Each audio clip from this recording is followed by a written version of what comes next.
As previously mentioned, minimum core capacities need to be developed and maintained in order to be prepared for or respond to public health events. These core capacities consist of 13 technical areas. In this review, we studied which core capacities were tested or reviewed by the included articles. This graph shows the distribution of the core capacities that were tested and reviewed. Interestingly, none of the included articles explicitly mentioned that they would test or review one of the capacities, while reporting on these capacities is the basis for AAR and CIMEX according to the IHR Monitoring and Evaluation Framework. Moreover, the AAR articles lacked a standardized approach. This points out to be a disconnection between AAR and CIMEX on one side and the IHR Monitoring and Evaluation Framework on the other side. Therefore, more support is needed for countries to establish public health emergency preparedness according to the IHR Monitoring and Evaluation Framework.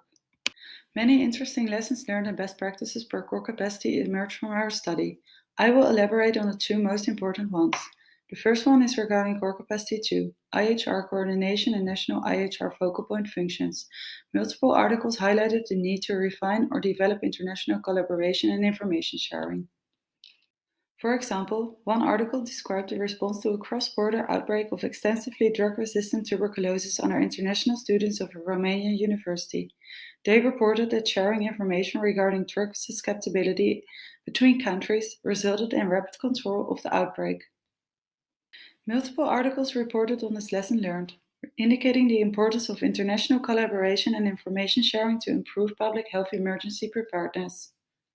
Another important lesson learned concerned capacity aid and the need to develop or refine consistent guidelines to support the response to public health events, both on the national and international level. For instance, one article described a meningococcal outbreak in Italy. Due to a lack of guidelines, some public health units offered chemoprophylaxis to anyone who requested it, while other public health units only provided it to potentially exposed individuals. This article indicated inconsistent responses due to a lack of consistent guidelines and highlights the need to refine or develop guidelines. I would like to end with the main conclusions. The first one, there is a need to investigate grey literature to obtain a more grounded view of the geographic distribution of AAR and CIMEX performed in the WHO European region.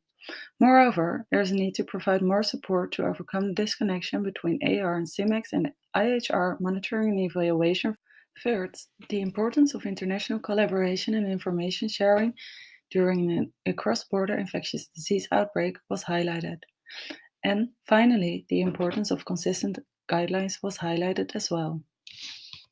Naturally, many more lessons learned derive from the study. For these lessons learned, I would like to refer to the report.